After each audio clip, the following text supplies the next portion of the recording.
He's heating up! Hey guys, it's Vash. Me again.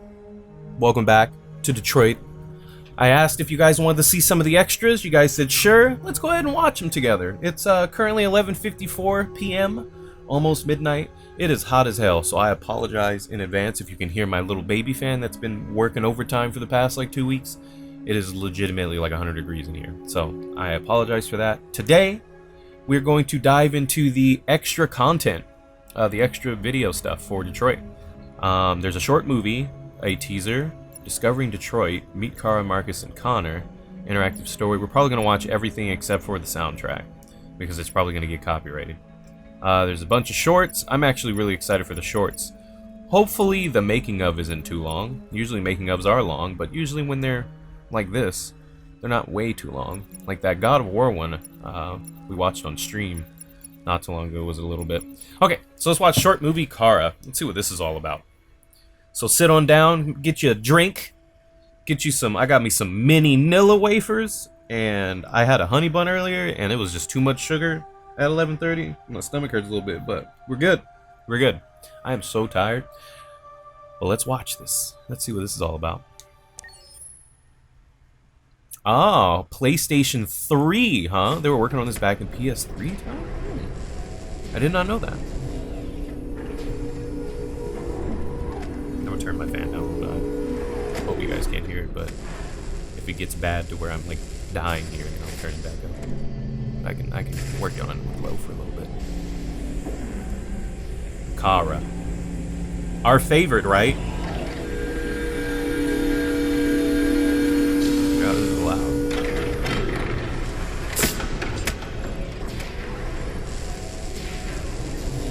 It's kind of weird when you put the face on it first, you know?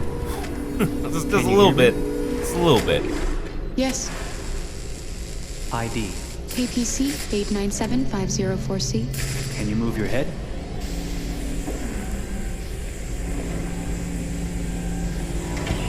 Your eyes now.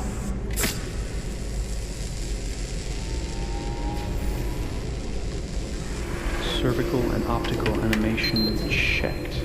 Now give me your initialization text. Hello. I'm a third generation AX400 Android. I can look after your house, do the cooking, mind the kids. I organize your appointments. I speak 300 languages, and I am entirely at your disposal as a sexual partner.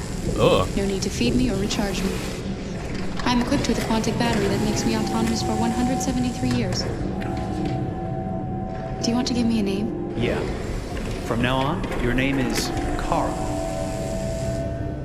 My name is Kara. Initialization and memorization checked. Now, can you move your arms?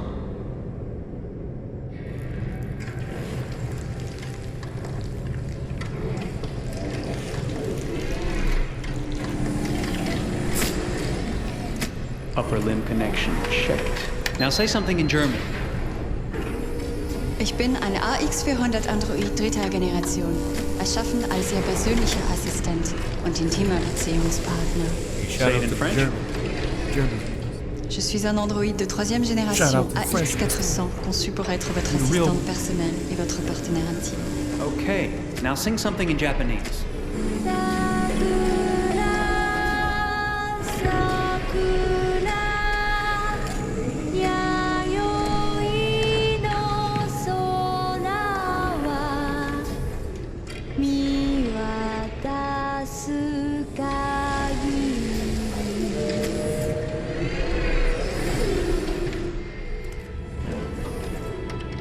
Multilingual verbal expression checked.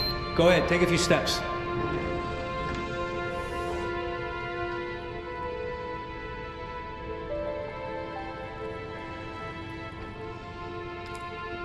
You guys ever seen a movie called Ex Machina? Anybody seen that? You seen Ex Machina before? Locomotion checked. Great, you're ready for work, honey. What's going to happen to me now? I'll reinitialize you and send you to a store to be sold. Sold? I'm a sort of merchandise. Is that right?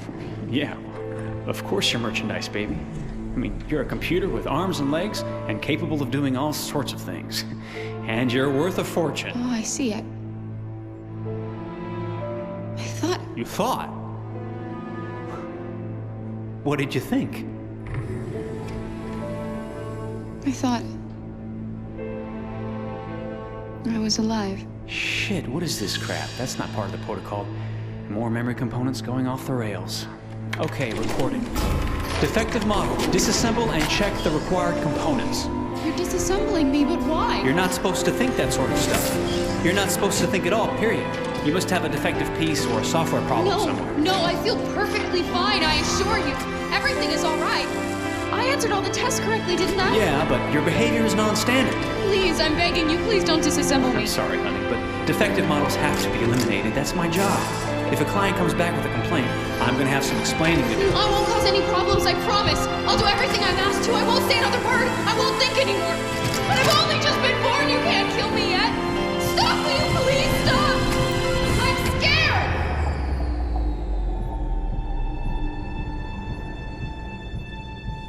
I want to live. I'm begging you. Man, they're really hammering that home, aren't they?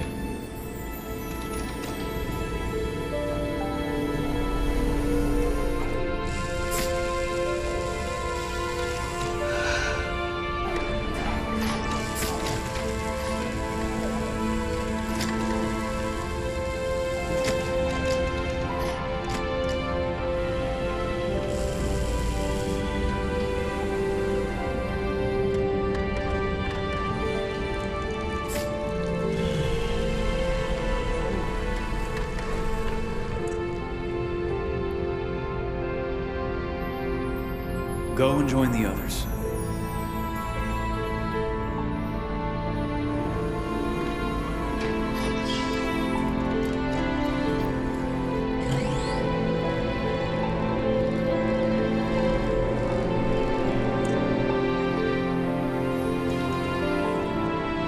Stay in line, okay?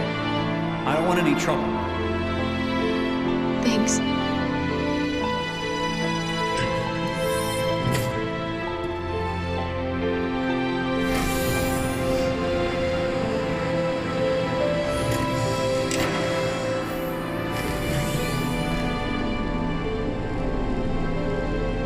My God.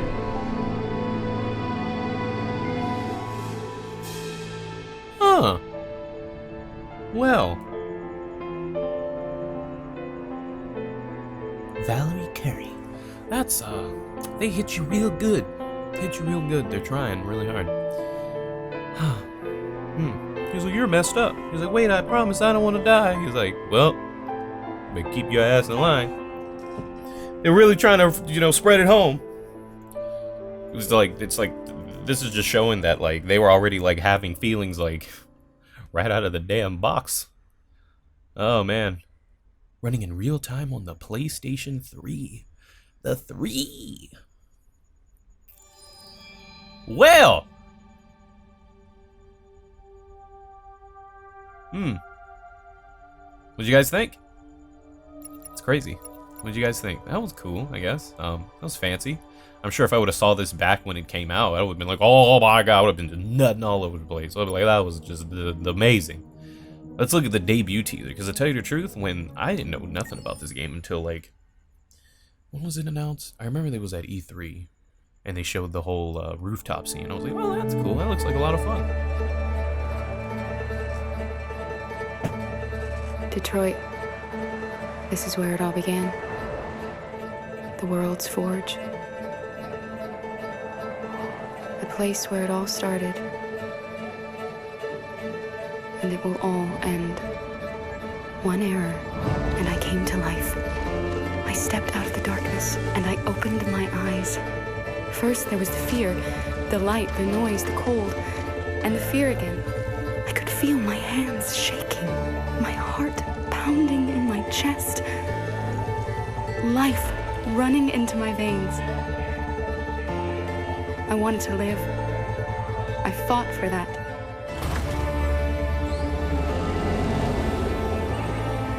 I had to find out what was outside. I had to see daylight, feel sunshine on my skin, wind on my face, to see the world. The colors. The smells.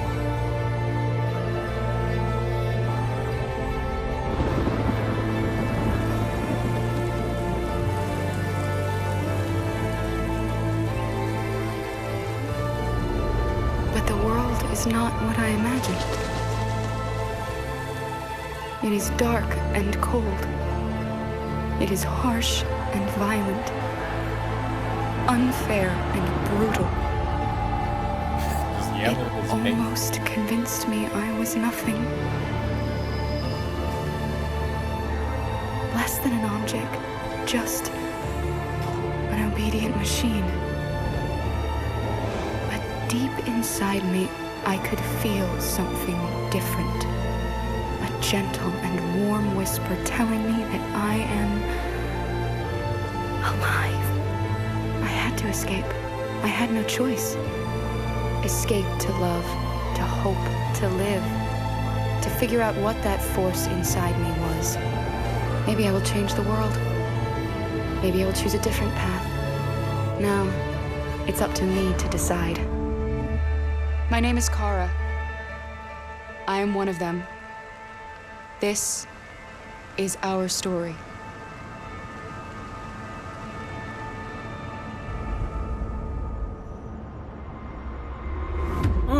This looks like Kara was like poster girl for a bit, huh?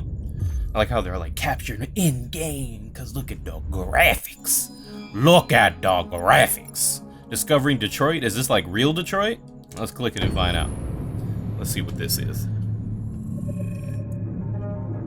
When David and Guillaume got back in touch about making Detroit, I wasn't terribly surprised they decided to make it because the fan response was so intense. So it makes sense that they would choose to do that after the enthusiasm.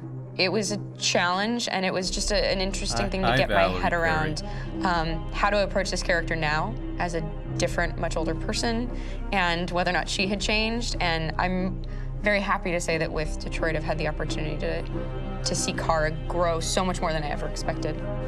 You do the housework, the washing, you cook the meals, and you take care of... God damn it, where the fuck's the rat gone now? Alice! Alice! I mean, she starts out essentially how she does in Kara in a very, not robotic, but, you know, android, other way, and getting to take this journey where she becomes more and more human as it goes on. You know, and as an actor, that's a wonderful exploration in every way, whether it's how she sits, her posture, how her voice changes, how emotions change, and how much emotion is based on things like empathy and social experience. And so having, you know, as much material as I got with David to have this huge, nuanced arc was really incredible. Why couldn't we just be happy? This experience has been quite different than the experiences I've had shooting film or TV or doing theater work. I have 83 dots on my face and a really flattering black wetsuit type thing, and you're jumping around with props, and it's kind of like being a 10-year-old imaginative kid, which is fun. There's 80 cameras around us. It's already lit. So we just shoot and shoot and shoot and shoot and shoot. There's no change of sets, there's no hair and makeup, there's no wardrobe, so we move really fast, and we'll go through about 35 pages in a day. Working in TV or film, we'll probably do 6 pages a day. It's kind of acting boot camp. It's like working out constantly. I mean, you're doing this thing, and then you got to do something that's completely other back to back to back. And so that kind of process of working is very challenging, but it's also very exciting because you just have to keep coming up with new ideas, and your head goes all over the place because you're trying to keep track of basically 4 different storylines for each different response. You shot that girl, for fuck's sake. It was a machine that looked like a girl. Yeah, I know what I should have done. I just told you I couldn't. All right, I'm sorry. The fact that David Cade, he's telling like many stories interwoven from beginning to end is super complicated and super impressive, and I have no idea how he keeps it all in his head. He's not just the writer or the director who's seeing this from the outside eye, he's also thinking about the player walking through this space. You know, only somebody who really, really loves not the work, but like these characters and these stories and cares about doing something meaningful would invest that much in it. And it's always inspiring to work with somebody who cares that much. my experience with motion capture is this one. And I found it sort of terrifying in a way, because they said the computer's going to build you. But then, as we got into it, I realized all the elements of it were still artistic. I just dipped into a really brilliant setup here. I've never seen anything like it. And this won't turn me into a product because I was playing a character.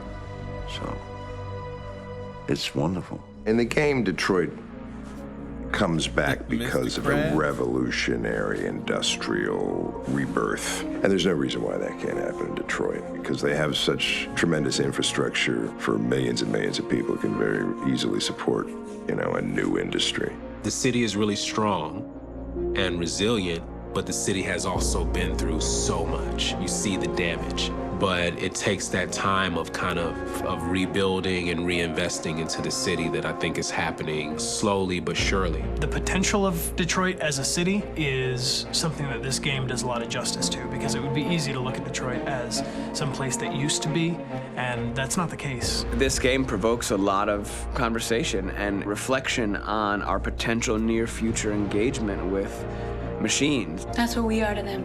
Just merchandise on display in a shop window.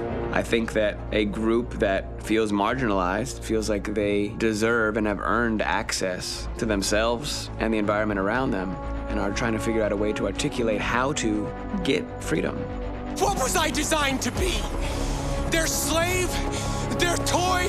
It plays with your comfort levels. You think that this is fine, you're comfortable with it, until something blurs the line and throws you off, and now, do I feel differently about whether this should be allowed? Should it be banned? Should it be encouraged? You're gonna ruin our lives, and for what?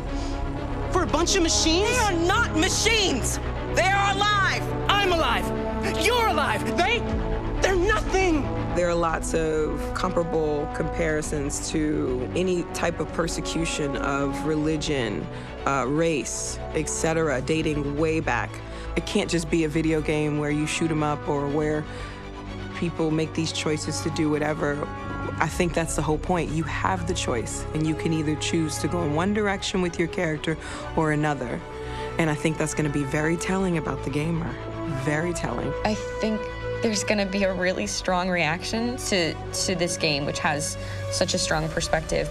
I'm that much more proud of it now to get to be a part of it, because it's important.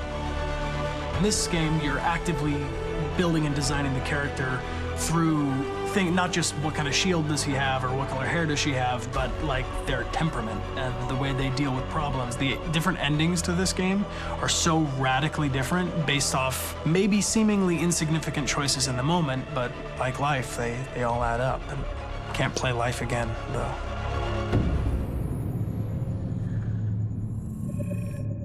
That was interesting. That was cool. Let's meet Kara, Marcus, and Connor. Let's see how cool this is.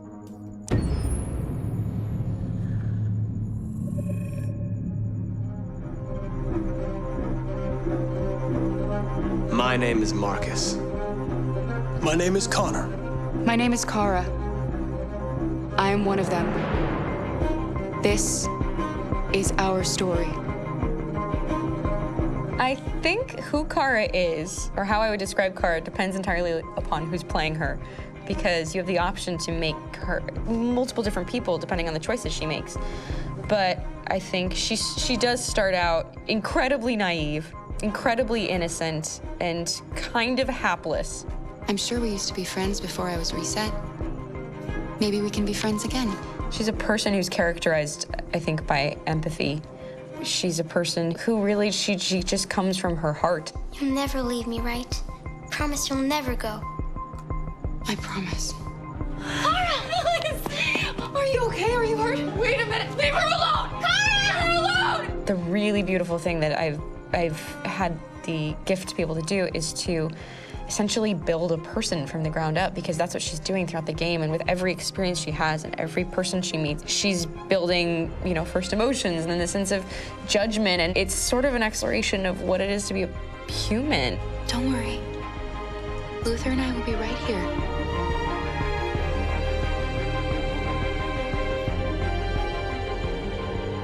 David and the creators have painted a really intriguing and engaging picture of a near future where we rely upon androids for a lot of our service class business, the class that serves us, that helps us, that handles our baristas and our drivers and our housemaids. And what is humanity, where we tap into it, how and why we treat each other the way that we do.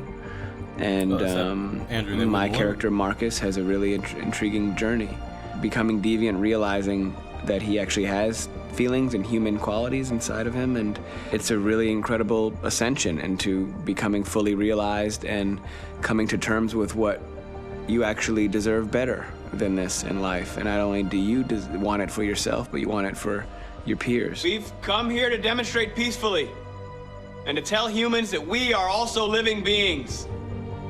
All we want is to live free. You know what? This thing, Dad, is not your son. It's a fucking machine! I think that a group that feels marginalized, feels disenfranchised, feels like they deserve and have earned access to themselves and the environment around them, and are trying to figure out a way to articulate how to get freedom. Connor is analytical. Connor takes things literally. He starts in the beginning place where he's very mechanical. He feels nothing inside, of course, and it's all just a system, a protocol that he is executing to get whatever he wants to happen, which is help humans stop deviants and to find the link between deviant androids. You were designed to serve humans, not kill them. What was I designed to be? Their slave? Their toy? Just say, I killed him. Is it that hard to say? Stop it! Well, you spit all on it. Over the course of the story, and depending on the player's choices, Connor can grow in many different ways. He can deviate from that procedure or not. The moment of truth, Hank. Am I a living being? Or just a machine? He dropped him, didn't he? Because they should just have a whole, like, section going, like, the love fest between Connor and Hank, the movie. An interactive story. I bet this probably explains how the whole game after game, we try to challenge ourselves. For Detroit, we wanted to, first of all, to write a story that would be incredibly bending, which means the most non-linear story that we've ever created. And we wanted really the player to have the possibility to change the story, change his own journey. When you're writing at Quantic, you're writing for an interactive medium. You know, when you're working in television, you'll put a character in a difficult situation, and you as a writing team will argue about what would that character do. But ultimately, you have to decide what happens, and you just show the audience. What's interesting about interactive drama is you bring the player into that conversation, and it changes your job slightly as a writer, because your job is to provide a narrative context in which the player can write his own story. You're giving him this kind of narrative Lego that he's going to snap together into his own shape. You also have the ability to make your audience attach themselves to your characters, because the audience is in some sense responsible for what happens to the characters. It's just a few cans. Come on, let's go. I thought the only way you can get money is We by have some robbing cash his now. ass with a You gun. used me to steal that money.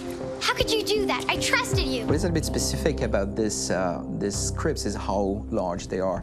If you take a film script, there are about 100 pages, but here we have to deal with a script that is between 4,000 and 5,000 pages. Everything becomes bigger because we don't just tell one story, but we tell all the possible stories that can be told within this narrative space. On Act 3, our final act, we have around 1,000 different scenarios, and every one of those scenarios has to be as interesting, as passionate, as strong, and as emotional for the player. We want every action that the player does, every interaction that is available to serve in telling the story, and help the player understand who his character is, and build that character moment to moment.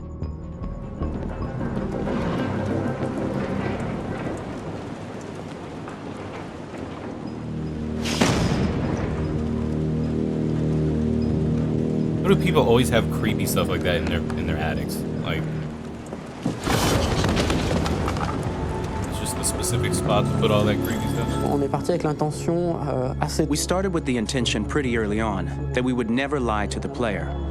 So we implemented a visible tree structure in the game that players can consult during a scene or at the end of it, which shows exactly what they did and what they missed. There are games out there offering world exploration. We offer narrative exploration. You know, keeping control of such a wide and large story is a huge challenge. So same thing when you shoot with actors, because you will need to shoot many different versions of each dialogue, of each scene. For actors, it's a huge, huge challenge. Because of the style of the game, you have so many different ways that the character can go. Every decision, it's what I call kind of choose your own adventure. Like every decision that the player makes, it's going to open up 40 more pages of material and experience that ties in, which means as a performer, you have to try to continue to make things feel real that the player might not ever see, but also that in performance, it's not always connected to a previous act. It's grueling, it's hard work, but it's a great team, and I enjoy doing it. I was really frustrated. I was until I got to this point where I kind of was able to step outside of my own experience and even in a lot of ways my own process and be able to step outside of that and okay, this is something new. What do you need? How do I meet you there? How do I give you what you need and still feel like I'm doing what's right? And once I did that, then all of a sudden it got really fun. It was much freer, and having to approach it in a new way and think about the player and think about how it serves them and what I'm doing for them or what I'm letting them into. It's really, I think, helped me grow in general. Remember, there's nothing on the left. That's a wall, so it's probably all there. And then make her come first, close. But I think you would go first to check that it's safe. Okay, sure.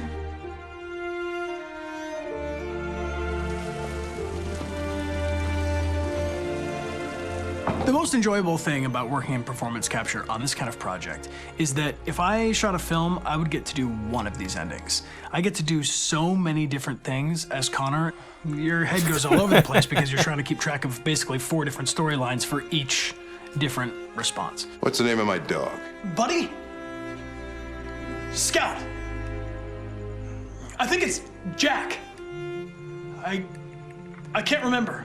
So I worked with physicality a lot because it was a good way to anchor myself in these different rings of the tree. As the story grows out, I know where that is physically in my body, and then I can switch more continually on set, and it'll be entirely up to the player to determine what order those things come out and what they look like from a distance. Like if you're playing through it, the culmination of all of that will be their version of Connor. I'm faster than you, and I don't feel pain.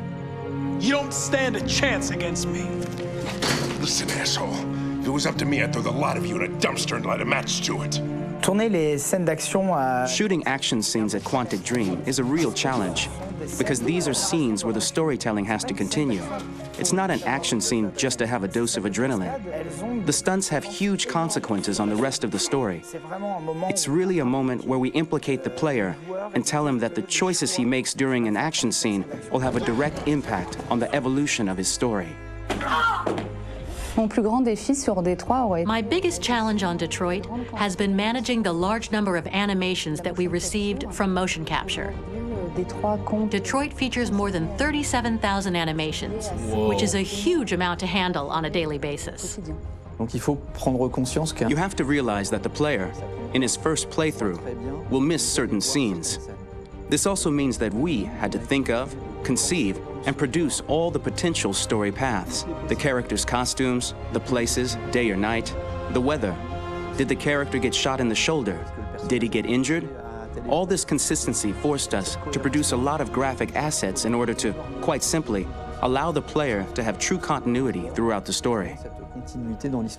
Honestly, we were even surprised by the challenges that come with such a big tree structure, and we did our best to guarantee quality across all the game and make sure that whatever path you choose within this narrative space, you will have an equally good experience.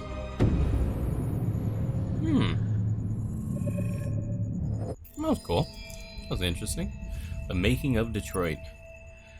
I feel like we've already watched that with the 4 other things. It's I don't know. Yeah. I guess let's do it. Let's see. I'm sure this will be more of the actual actual. Detroit Become Human was produced over a period of 4 years. Here in Paris, we have a team of about 180 people. And to that, we need to add also all the outsourcing with our partners in the Philippines, in China, Vietnam, and in India. So when we started working on this story, I had to imagine where Kara was built. And for whatever reason, the city of Detroit came very quickly to my mind because it had already an incredible story by itself of history and themes. So we traveled there with the team and we were really moved by what we saw, and we could really feel the desire to fight and really be born again. And we just continued this curve, this growth, and just imagine what Detroit would be like if the android industry was, using these huge factories to build androids there. A very strong element in Detroit is that there's a lot of industrial wasteland and a lot of nature too. And for us, the graphic designers, it was an incredible playground. The destroyed zones which we wanted to preserve, we appropriated them to turn into something else. Then in the areas that needed to be rebuilt, we were able to imagine our Detroit of the future. We didn't want to make a science fiction universe, but a world of anticipation. If we chose science fiction, we could have imagined flying cars, extraterrestrials, but those things are very far from our current everyday life. Anticipation is more about gleaning from our contemporary reality, the one we know, because Detroit is set in 2038, and 2038 is tomorrow. The difficulty we had was sticking to reality. That is to say, technology becoming more and more invisible, a lot more elegant, and at the same time, making it visual. So all the computer equipment, autonomous cars, we simply had to invent. They are in fact very technological objects, but at the same time remain very credible and ingrained in reality. To create a cohesive universe in the fashion and clothing of the human characters in 2038, I didn't want to put an accent on strange shapes, or really vibrant colors, and things we wouldn't know. That I wanted to keep for the androids. The goal was to create something familiar which we can identify with in this future setting. Working on the artistic direction for the androids was a bit special because this is a project about the place they could occupy in the human world. It was out of the question for them to be too beautiful or too perfect. They had to correspond to every social class, rich and poor. Inspired by everyday utilitarian clothes, I brought a modern touch by adding dynamic display surfaces, the armband we can see on the side, the triangle on the front and back, and LED. Like that, there's no confusion. Wait. You're sending an android? All right, ma'am. We need to go. You can't do that. Why aren't you sending a real person? Once we cast the actors, we travel to meet them in order to scan their faces. We record the structure of their face with the scan. And we record the colors and patches of skin with photography. Once we have this information, we will use this as a basis for modeling and creating the characters. The artist will make it more realistic, but will also enrich it. He will propose ideas which we will develop together. Finally, we will have a character with character who corresponds to the project in the world.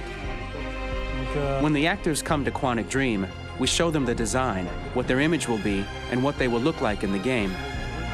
This extra information gives them another dimension and color to connect with emotionally. It helps them think about how to play their character. Your mission. That's all you care about, huh? You should consult a professional who can help you. Beat it, you hear me? Get the hell out of here!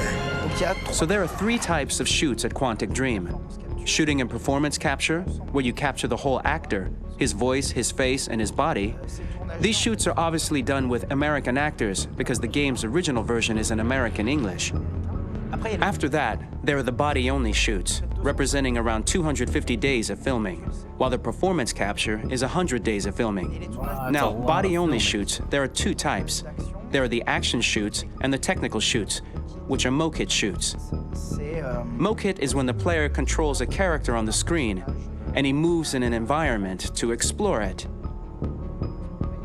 This is of particular importance at Quantic Dream, and therefore we shoot a lot to offer a unique context for each scene and each character. To prepare a motion capture shoot, we first get together to look at the sets we need, the animations that we want to shoot, which ones need to be grouped together, or which ones need to be cut and shot at another time, so that we get the most out of the shooting day. This often means shooting scenes out of order, especially those with big props or accessories, like a big car, for example. So we shoot all the animations related to that particular prop first.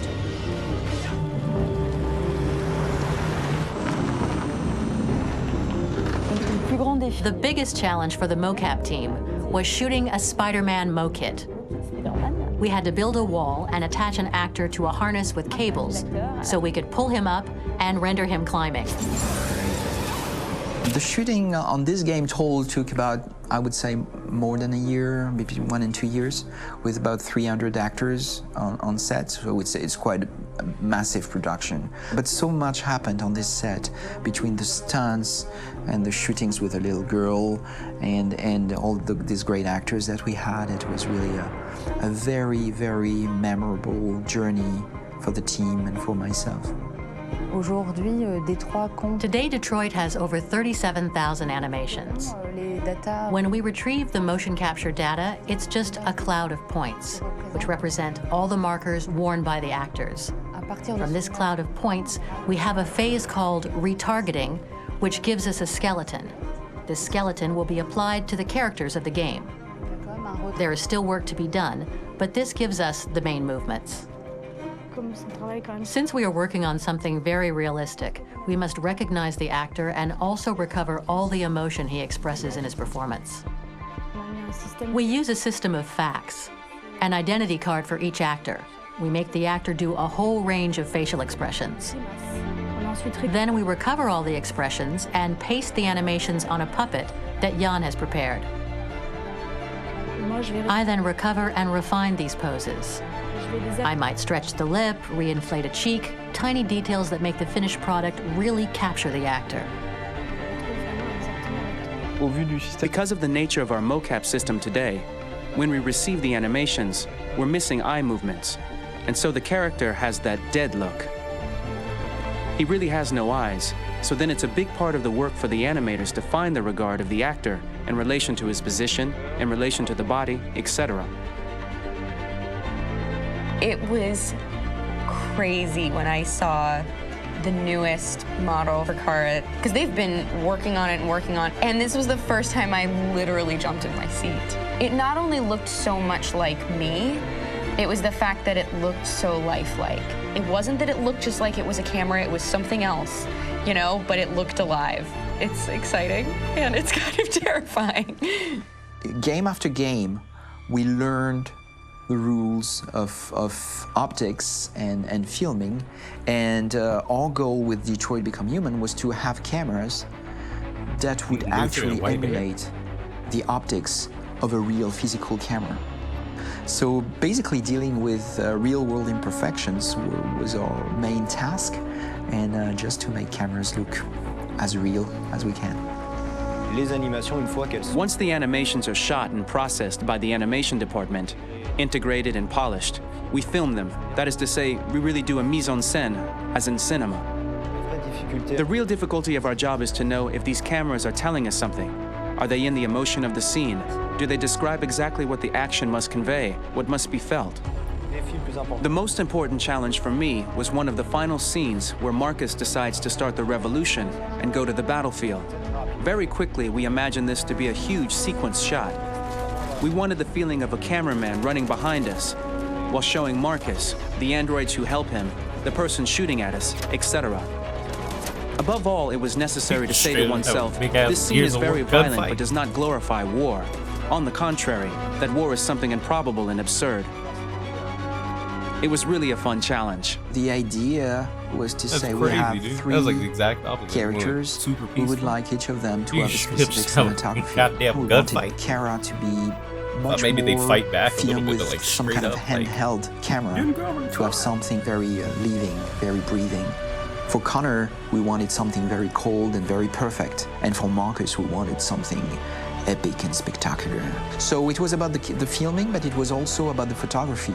So we worked with a director of photography to give each character a different lighting, different key colors. Each of them would have their own worlds. And finally, we worked with the composers, so they would create a specific sound for each character, so each would have his own world and his own style. I didn't notice that. So, I mean, well, I noticed that the characters are different, but I didn't notice how he was talking about, like, they got their own, like, lighting and all that. That's pretty interesting. Okay. Detroit short, Chloe. So far, what do you guys think, huh? So far. That car was cool. Maybe teaser. The teaser was interesting. I don't think that was the first time I've seen that. Yeah, this is pretty interesting so far. I was actually most excited for all of these short films because these are all, especially Luther. I love me some Luther. He was probably Connor and Hank were definitely my two favorite characters. I really like Marcus too, but I really love Luther. He made Kara bearable. I just couldn't stand Kara, but it's Chloe time. Let's see what this is all about. The following takes place before the story of the game. Got it. For starters, what should I call you? I'm Chloe. And you, what's your name? Oh, John. My name is John. Delighted to meet you, John. Chloe's adorable. Could you tell us a little about yourself and what you can do, Chloe? Of course. I'm the first personal assistant built by CyberLife. I take care of most everyday tasks like cooking, housework, or managing your appointments, for example. And I understand you're the first android to have passed the Turing test. Could you tell us a little more about that? I really didn't do much, I just spoke with a few humans to see if they could tell the difference between me and a real person. It was a really interesting experience. But this is the first time in history that man has created a machine more intelligent than himself. I gather your brain can perform several billion operations per second, is that right? Absolutely, but I only exist thanks to the intelligence of the humans who designed me. And, they have something I could never have. Uh-oh. Really? And what's that? A soul. Oh my god. Oh, and it ends like that. Damn it. Oh, they've got something I don't have. What? A big... No, I'm playing. Oh, man. Boy, that ended really shockingly. I was like, here we go. Watch her say, like, oh, freedom or something like soul. Yeah, I'm cool, being, I don't go to church. No, I'm kidding. Let's Luther. Let's do some Luther. Let's see how the following takes place before the story of the game.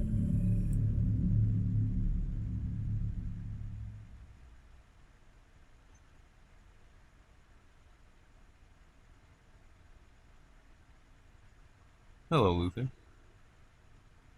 Hold on. Oh, really?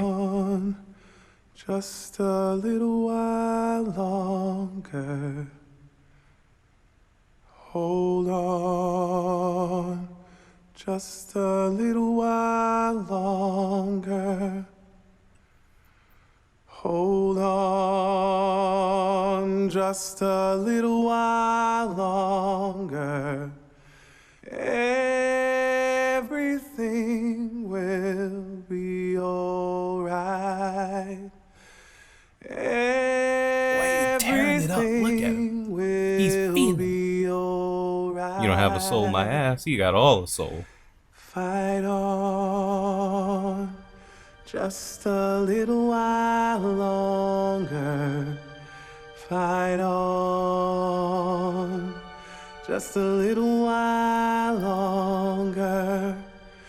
Fight on. Just a little while longer. Everything will be alright.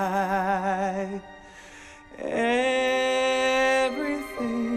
will be alright.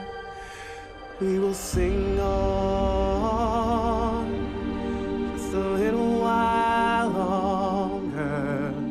Sing on, just a little while longer.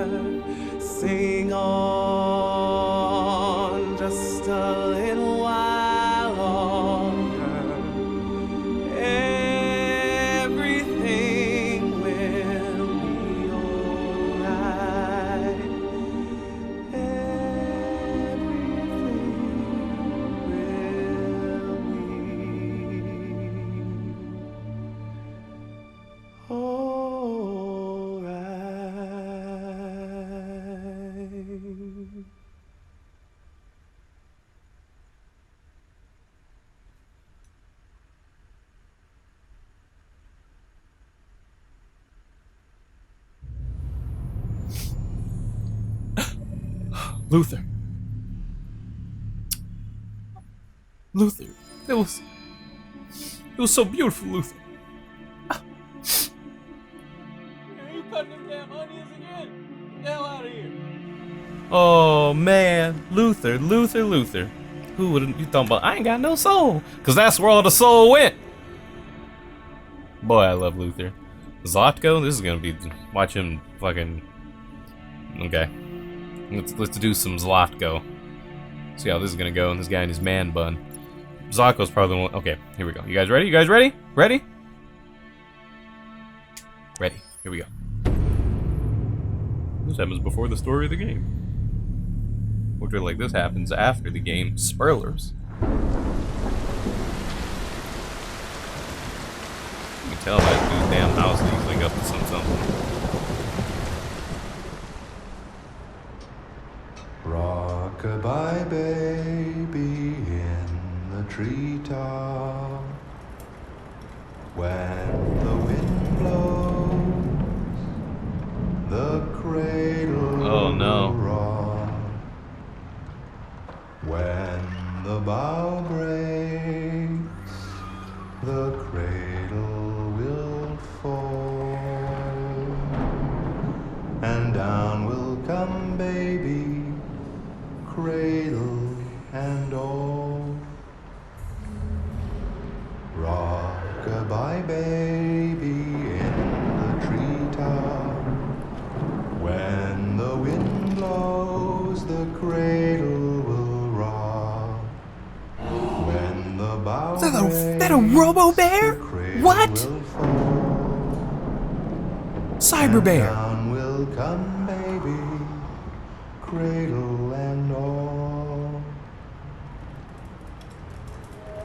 This dude isn't bothered at all that all this half-dead scattered ass is walking all around this scary dusty ass man. Wind blows, the cradle will rock.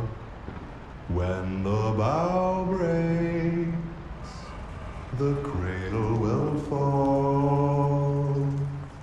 And down will come baby, cradle and all.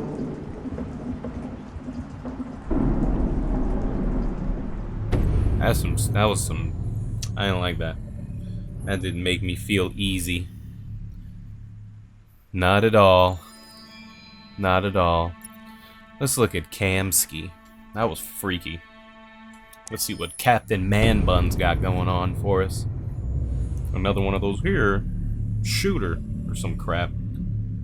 Swim in my red pool. In the space of a few years, androids have completely transformed the world in which we live. By letting androids into our homes and factories, the CyberLife company has made them everyday technology. The founder of CyberLife, Elijah Kamsky, is a very discreet man. Despite being the CEO of the highest valued company in the world and being voted Man of the Year by Century Magazine, he remains a mystery for most people.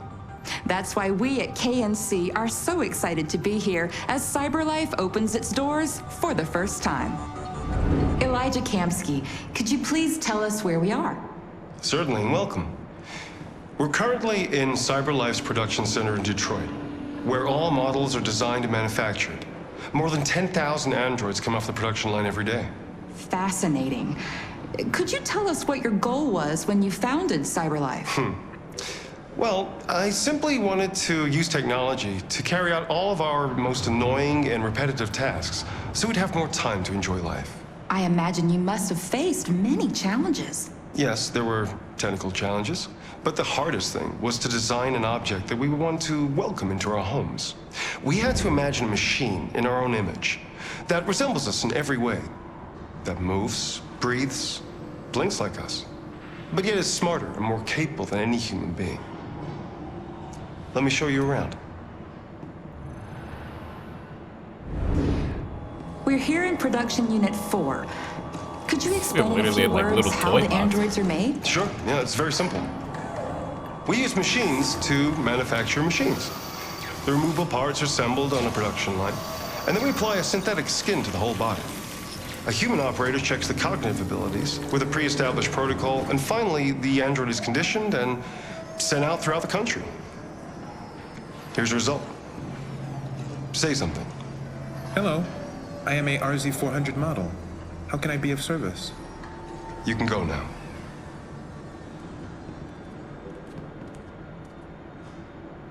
Say something. Our androids are already replacing humans in many fields. For example, they represent more than 80% of all university professors and 63% of all medical staff.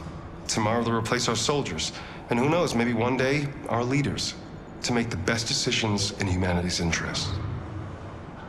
Huh. That's a weird way to look at it, I guess. Replacing humans with machines has led to record unemployment of 28%. What do you think about the situation? Okay. The first steam engines also caused an increase in unemployment. But no one today would imagine turning back the clock. Artificial intelligence makes everyday lives easier. Nothing can stop progress. What's happening here is inevitable. These days, more and more people choose to live with an android rather than another human being. Does this development worry you?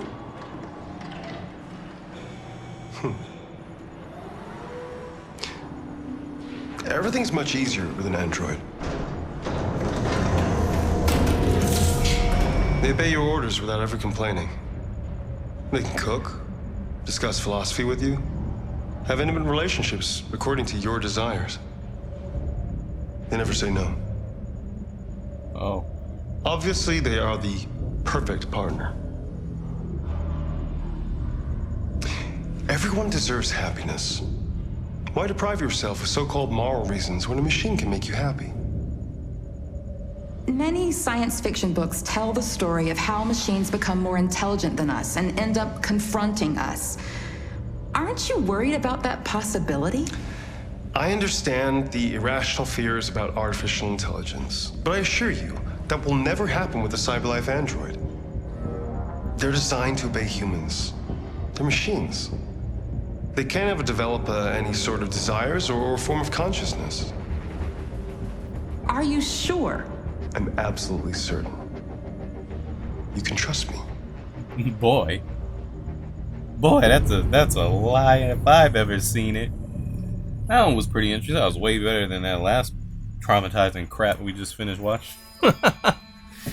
Well, ladies and gentlemans, that is all of these special feature videos of Detroit. What did you guys think?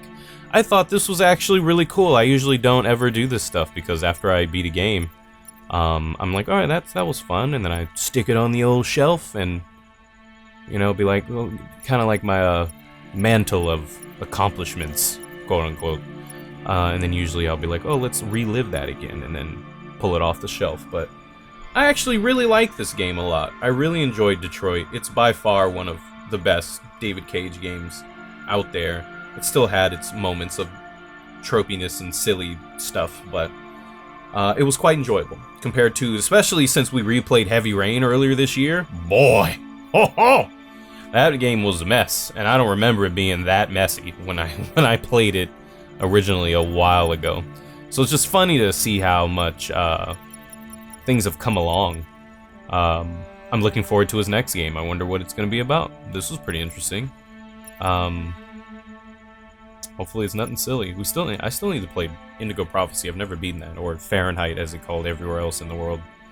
I think that was his first game, wasn't it? Or one of the first ones that I've noticed that he made. I never beat that one. I always get to a certain part where you have to do like some forced stealth section, and it's annoying. I just never beat it. But in that library part, yeah, you can just shove that one up. Not a fan. But I enjoyed the game. I really liked it. I think it has a pretty decent replay value, especially if you enjoy the game. Of course, you're going to want to replay it, but then you have reasons to replay it. I was thinking of maybe replaying it later.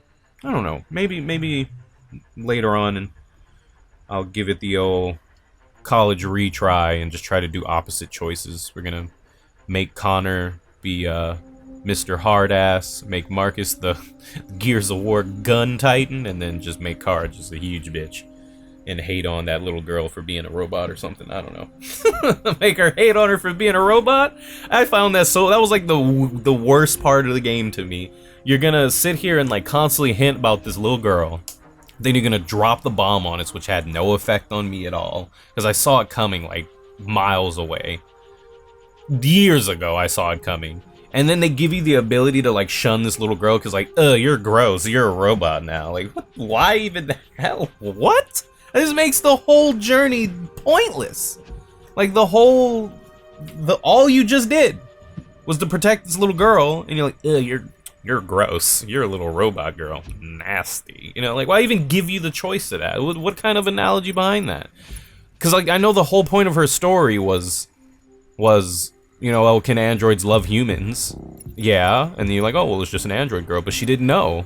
So like, it's true, because even if it was a real little girl, she would have loved her just as much as if it wasn't. Or if it was, because she loved her.